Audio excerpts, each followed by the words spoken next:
Bienvenidos a The Deep Dive. Hoy vamos a meternos de lleno en un análisis bastante denso sobre lo que una de nuestras fuentes llama el fariseísmo moderno. Un tema complejo, sin duda. Totalmente. Y la exploración se basa casi por completo en el Evangelio de Lucas. Todo arranca con una parábola que es, digamos, la pieza clave para entender todo lo demás. La del fariseo y el publicano. Así es. La escena es muy visual. Tienes a dos hombres que suben al templo a orar. Por un lado, el fariseo. Que era como de la élite religiosa, súper estricto. Exacto. Y por el otro, el publicano. Para que la gente se haga una idea, era el recaudador de impuestos para los romanos. Básicamente la persona más despreciada de la sociedad, visto casi como un traidor, ¿no? Justo. Y ahí empieza el contraste. Es que es brutal desde el inicio. El fariseo, de pie, muy seguro, le agradece a Dios por no ser como los demás y, ojo, especialmente no como ese publicano que está ahí. Claro, se compara directamente. Y encima enumera sus méritos. Ayuno 2 veces por semana, doy diezmos de todo. Mientras tanto, el publicano está a lo lejos. No se atreve ni a acercarse. Se golpea el pecho y solo pide piedad, reconociéndose pecador. Y esto nos lanza la pregunta central. ¿Qué define realmente a esta actitud farisaica? Y aquí está la clave que nos da la fuente. Lo peligroso no es la disciplina en sí. Ayunar o dar el diezmo son actos que pueden ser buenos. Claro, no tienen nada de malo en principio. Para nada. El problema es cuando esa disciplina se convierte en un arma.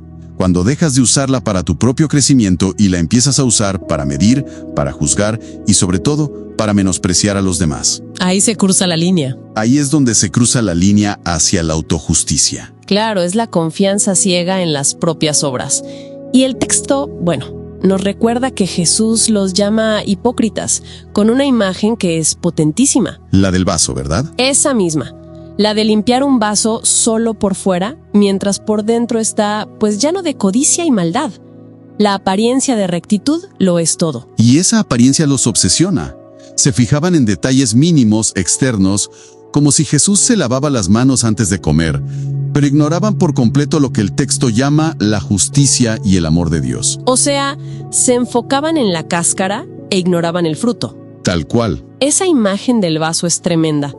Y me imagino que esa actitud no se queda solo en lo interno, ¿no?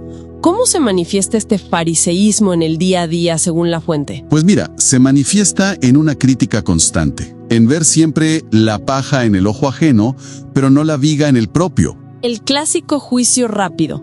Además se menciona que murmuran entre ellos, crean grupitos para sembrar dudas sobre otros. Pero el punto más extremo, y esto es muy fuerte, es cuando atribuyen las obras buenas de otros a fuerzas malignas. Un momento. O sea que llegan al punto de decir que algo bueno, como una sanación, es obra del diablo solo porque no lo hicieron ellos o porque no sigue sus reglas. A ese nivel. Eso ya es un nivel de ceguera ideológica tremendo. Excepto. Es la mentalidad de, si no encaja en mi sistema, no puede ser de Dios, tiene que ser malo. Y en el fondo, fíjate, el verdadero choque de los fariseos era con la libertad. ¿La libertad? Sí.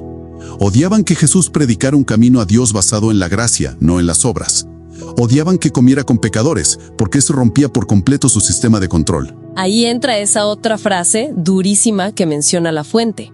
La de que imponen cargas que los hombres no pueden llevar, pero ellos ni con un dedo las tocan. Justo. Y peor aún, quitan la llave de la ciencia. ¿Qué significa eso exactamente? Que complican tanto las cosas que hacen que el acceso a Dios sea imposible para la gente común. Precisamente. Crean un laberinto de reglas, de requisitos, de interpretaciones que ni ellos mismos cumplen, pero lo usan como una barrera. Para que nadie más pueda entrar. Ni entran ellos, ni dejan entrar a los demás. Es una forma de control sutil y la verdad bastante perversa. Te hacen sentir que nunca eres lo suficientemente bueno. Entonces, para ir resumiendo, no se trata solo de seguir reglas. Es una actitud del corazón, ¿no? Sentirse superior por las propias obras, aparentar una justicia que no es real y juzgar a todos los que no encajan en ese molde. Ese sería el resumen perfecto. Y frente a eso, ¿qué se supone que se debe hacer? ¿Cuál es la recomendación? Pues curiosamente, la recomendación no es la confrontación directa. De hecho, la describe como desgastante y fútil. Ah, no. Entonces, la propuesta es mucho más radical. perdonar. Se apela a esa frase de «porque no saben lo que hacen» y a orar para que la verdad oculta, sus obras, salgan a la luz. Perdón, pero eso suena un poco pasivo, ¿no? Simplemente perdonar y esperar. ¿No hay un punto en el que es necesario confrontar para detener el daño que estas personas pueden causar? Es una tensión muy real, sí. Pero el enfoque de este texto no está en ganar la batalla terrenal, sino en romper el ciclo desde lo personal. Propone el perdón para la víctima y el arrepentimiento para el victimario como las únicas salidas reales. Entiendo. Es un enfoque más espiritual que práctico, digamos. Y esto nos deja con una pregunta final, creo, para la reflexión. Aunque el texto habla en un contexto religioso, esta dinámica de la autojusticia es universal, la vemos en todas partes. En la política, en el activismo. Exacto. En el activismo que se enfoca más en señalar al impuro que en lograr un cambio. En la política, donde cada bando se siente moralmente superior.